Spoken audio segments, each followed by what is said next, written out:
Across the Lake task, Stage 1 in Lake Ribiere, Quebec. Hello there everybody and welcome to another exciting episode of SnowRunner here at Overfed Gaming. I am the Overfed. Today in the Across the Lakes task, we are picking up 2 short logs and delivering to the west coast, which we've already taken care of. And now on the other part of it, we are picking up 4 pallets of wooden planks at the sawmill here. And we have to take them to the east coast. Both the west and east coast are in Lake Ribiere, and we're in the harbor, because that was the closest place that the sawmill was. So now that we've loaded up with the 4 pallets of wooden planks, we're going to go over to the east coast in Lake Ribiere. But first we had to decide on which tunnel we wanted to use. Now there was one close by here, not too far away, but when you get through and you get to Lake Ribiere, you're quite a distance from where you want to be.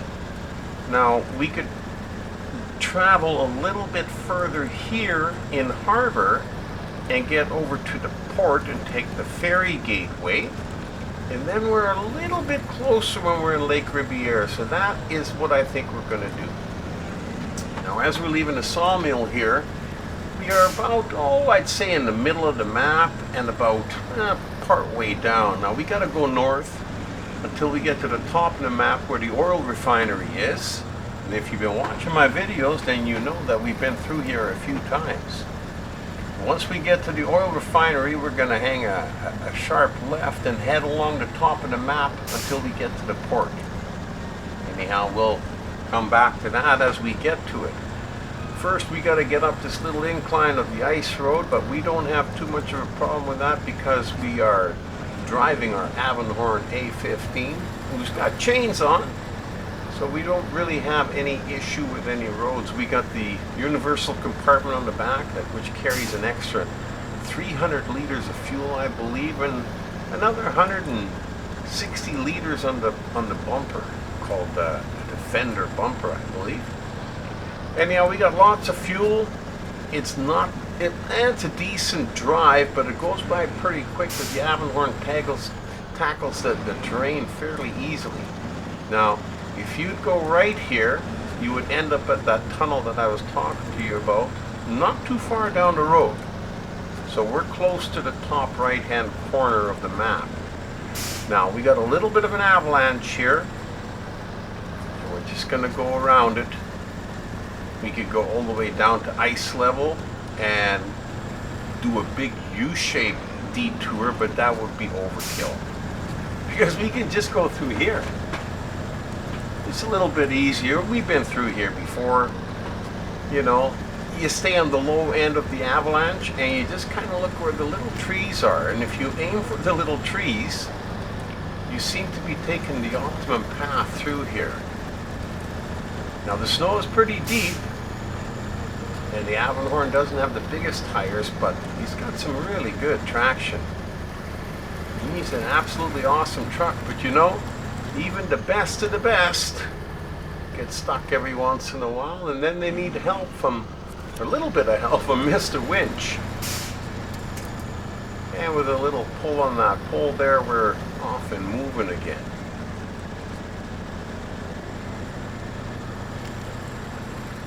The oil refinery is just here in front of us.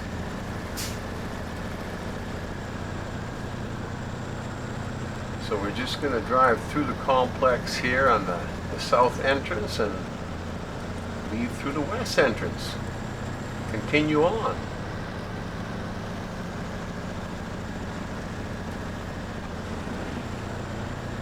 The Petrol Quebec oil refinery, I believe is what it's called. And now we're at the top of the map and we're going to be traveling due west until we get to the port. We got a little bit of four-wheeling to do through some mud and snow, and then we're going to get to a little bit of a rocky ridge to drive on instead of driving on the ice.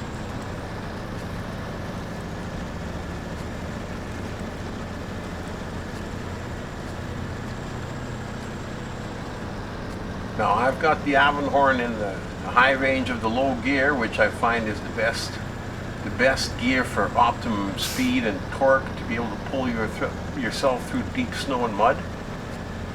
You put it in automatic, and he just, every time he gets going, he just wants to shift back down again. So in this gear, he just kind of keeps chugging away at a regular, even pace.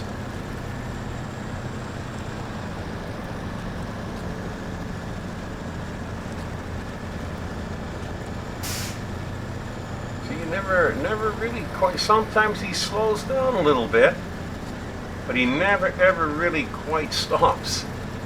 And then he speeds back up again. So he's just a joy to drive. He makes delivering your cargo with a little bit better success rate, I believe.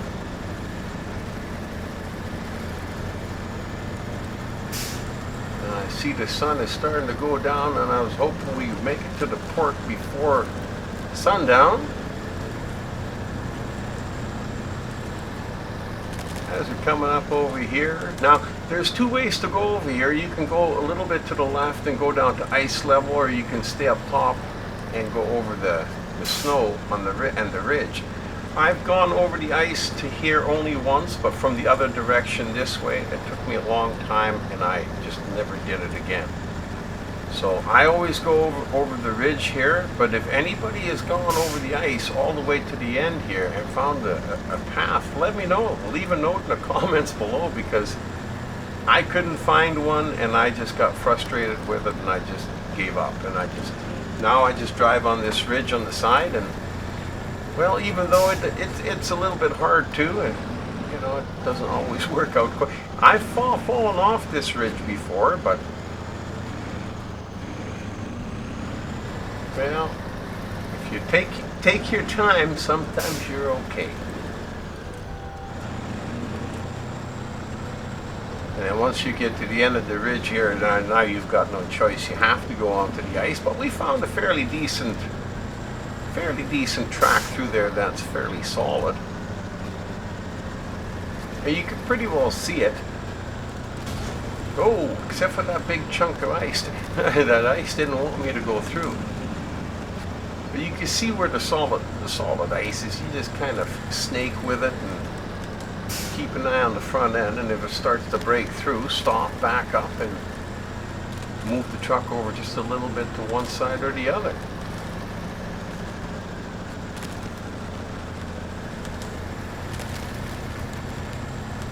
And then when you get over here, you just a little bit of a half moon there, and you just pull right through that last little bit, and you got it made. Now, if you had a guy behind the wheel that was actually paying attention, I didn't realize I did this until it was too late, and I wasn't watching where the truck was going, and I ran into the pole.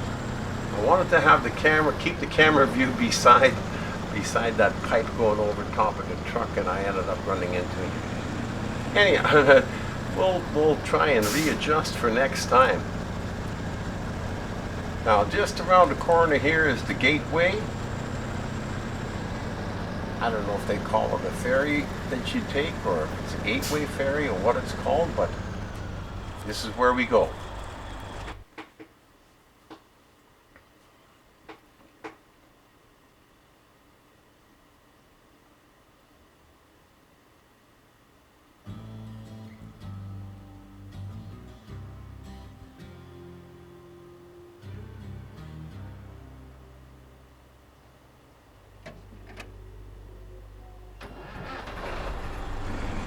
And Lake Ribiere is where we end up. Now we're just not quite halfway up the map on the left-hand side, the western side. And we're going to go a little bit further north over here, just over top of this bridge, and then we're going to cut inland. We'll be about halfway up the map, and we're going to cut straight across. As soon as I realized that the truck was being bogged down, we shift her up into the high range of the low gear again. And as you can see, the drop-off location box has appeared on the screen, obviously as the crow flies, which, well, is going to be not too far off the way we're going to go once we turn right up top here. fairly close to the crow flying, I think.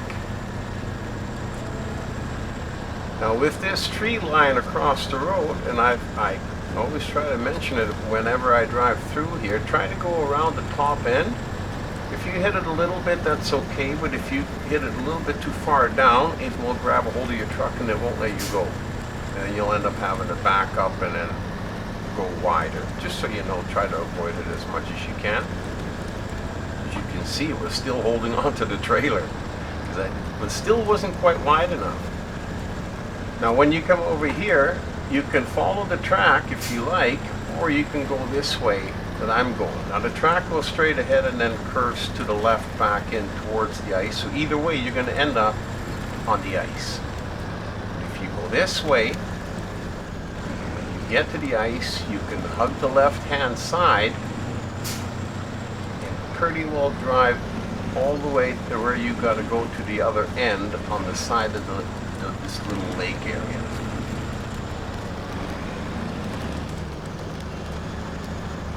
Makes for a lot easier way to go than the other way, let me tell you. Now you do have to snake a little bit over here. I don't know if you could have stayed right up on the side of the hill there, but I knew it was solid ice there, so that's why I took that route. And here you got to go a little bit further straight. It's almost like they're trying to make you straighten your truck out before you go up the hill there. They want you to go straight, and then at the last minute turn, which is perfect. Lined us up for the hill, and we can just slowly claw our way up there. And the Avenhorn does remarkably well. I guess that's why it's one of my top trucks in my fleet, in my garage, I guess.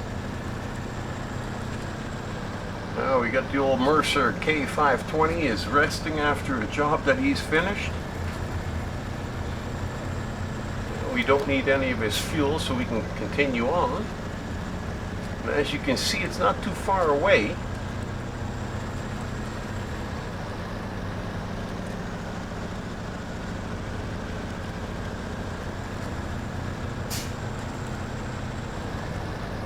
Now you should keep an eye on the off track and try to take some of these turns as wide as you can, even though the trailer will get pushed around by some of the boulders and kind of slide in straight behind you. Because I've gone too close to the rocks before and the trailer caught up on it and grabbed a hold of it and you couldn't go. I had to back up and go wider just to break it loose. So if you ever get into a situation, that might be what's happening.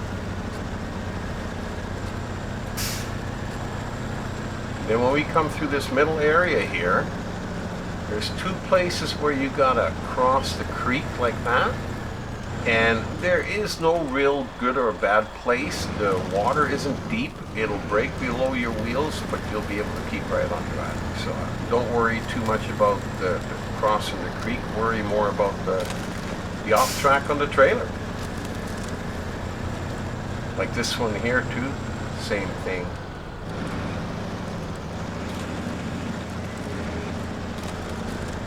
And even the off-track really isn't much of an issue because we got lots of room everywhere we have to go.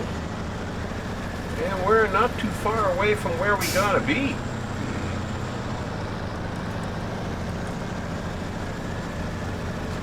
Looks like it's gonna be another successful delivery for the Overfed. Absolutely awesome. I hope you liked the video. Hope you got some tips or tricks out of it. If you don't want to miss any of the upcoming videos, hit that subscribe button. Anyhow, we've been delivering 4 wooden planks over to the East Coast in the Avenhorn A15 with me as your driver, the Overfed.